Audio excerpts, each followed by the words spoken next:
welcome. We'll start with our first class for Geography Paper 2, questions 1 to 25 for January 2017. Now, most of the questions were direct, and it was very important if you had done the past year's papers. Questions were more or less of similar kind. So, it's very important that you solve the past papers regularly for the upcoming examinations as well. Now, the first question is, which of the following mountains is formed due to convergence of one oceanic and one continental plate? Now, even if you know the locations of these mountains, you should be able to answer this question, because among these, Andes is the only one that is located at the region close to the oceanic area with the continental area. So, Nazca Plate collided with the South American continent, and it was in Andes mountain which is formed due to convergence of one oceanic and one continental plate. Next question. Which one of the following processes is responsible for weathering of rocks in karst region?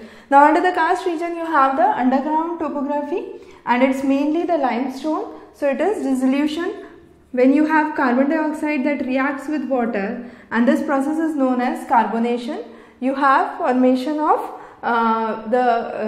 limestone that takes place, and that formation, that reaction of dissolution of carbon dioxide with water leads to weathering of rocks in the karst economy and the karst region, and this is known as carbonation. Next question, you have to match the type of delta with the rivers, a kind of very direct question. So, you have Nile River, which is known for its arcuate shaped delta, Mississippi known for its bird foot delta, Ganga River known for its estuarine delta, and Tiber known for cuspate delta, that is a kind of tooth shaped delta. So, we have the diagrams for these here. Now, next question, the term panplain refers to.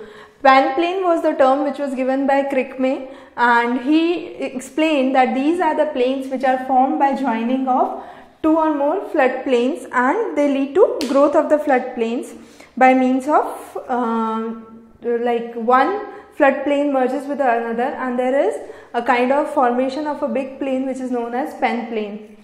Now, next, the present is the key to past is the concept under uniformitism, which was given by Hutton. So, James Hutton would be the correct answer, D. Next question.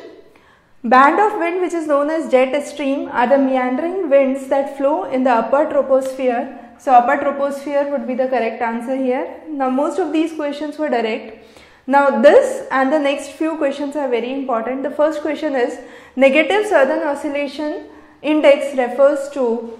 Now, when there is a negative southern oscillation, it leads to favorable conditions for El Nino, whereas when there is a positive southern oscillation index, it leads to a favorable condition for La Nina.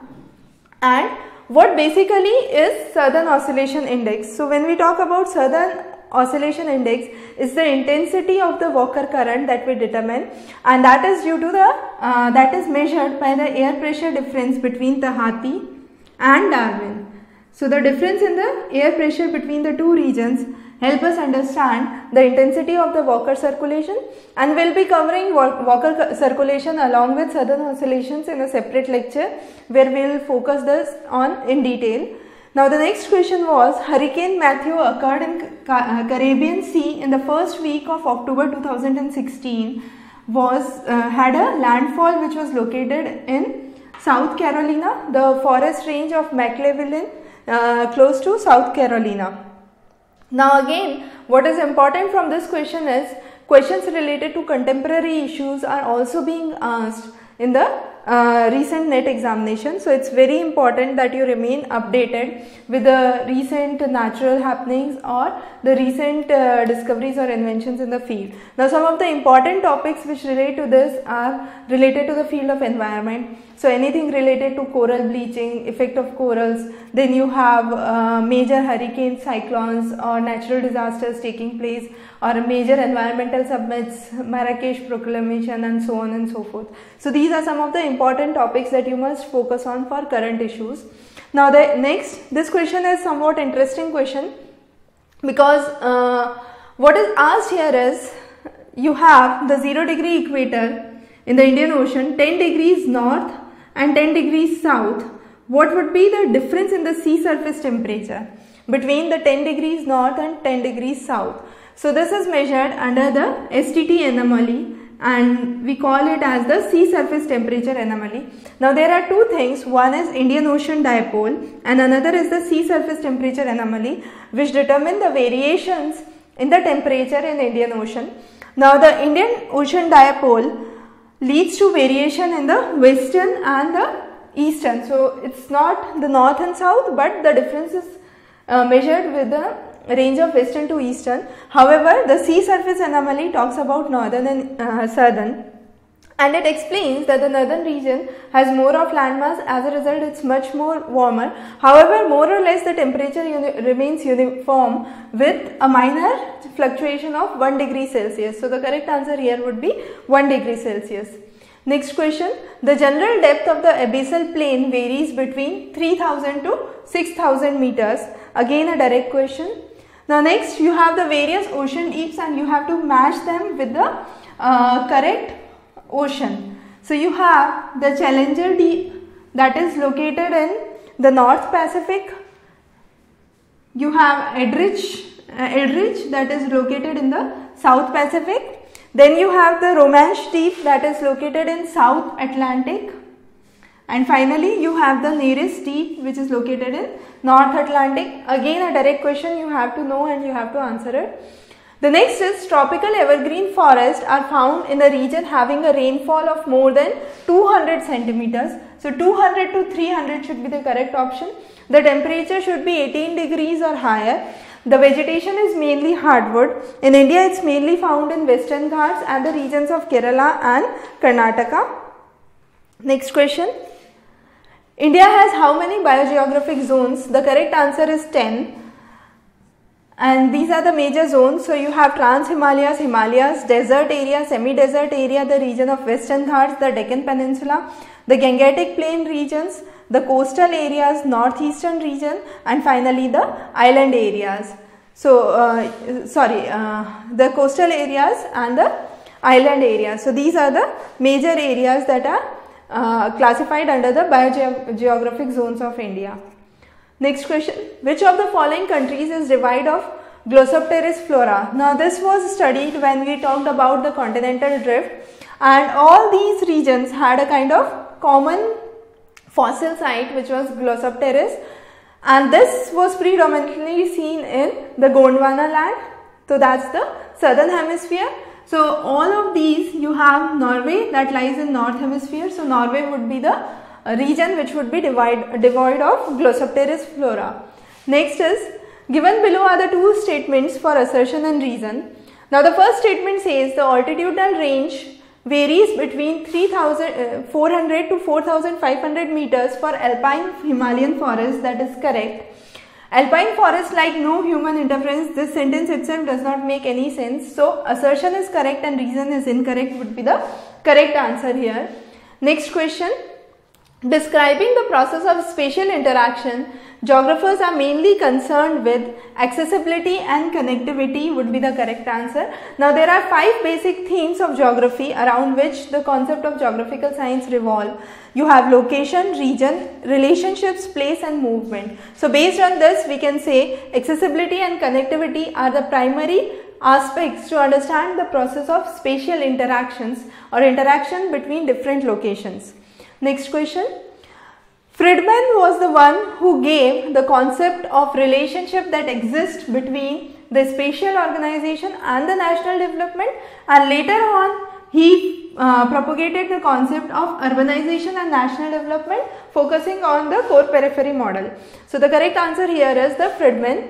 Next is the concept of paradigm was propounded by Kuhn. Kuhn is the correct answer here.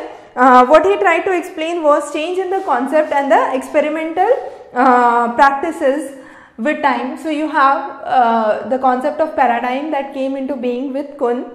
Next is, who defined geography as human ecology? Again a direct question. Barrows defined geography as human ecology.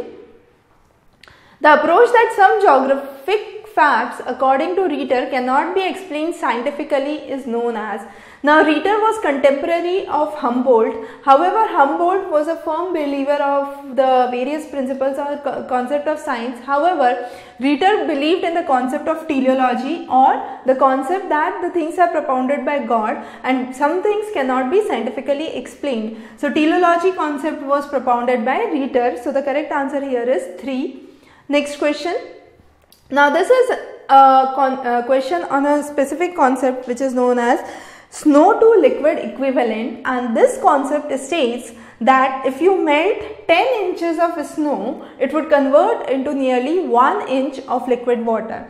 So equivalent of 10 inch of snowfall at a freezing temperature is equal to 1 inch of liquid precipitation would be the correct answer, and this snow to liquid equivalent is given in the ratio of 10:1, where it says 10 inch of freezing rain is equivalent to 10 inch of snowfall is equivalent to 1 inch of liquid precipitation. Next question. Now Christaller, to explain the central location theory, the central place theory, used the letter K, and he defined this as 3, 4 and 7 for marketing. Then for transport and administration, he used the letter K. So K is the correct answer. Next. Who developed the theory of demographic transition theory was given by Thomson, and he explained the various stages in demographic transition model, which changes in the birth rate and death rate and a kind of natural increase that was seen in his graph. Next question. You have to match the explanations with the correct statement. So I can say number of deaths per 1000 would be the death rate. This is very direct. Then births over death. So how many births are more than the number of deaths would lead to natural increase. So this would be natural increase. Now ratio of number of births to the number of females in the productive age would give you the general fertility rate. And finally, crude birth rate is the ratio of number of births to the total population. So these are the correct matches for this question. Now next. The size of the population of the nth ranking town in a region will be 1/n of the largest city in terms of population. Now this was given by Zipf, and it was known as the rank size rule. So the correct answer is rank size rule by Zipf. So with this we cover the first 25 questions. We will be covering the set of next 25 questions in the next lecture. If you have any doubts or suggestions, you can leave those as comment below the video. Have a good day.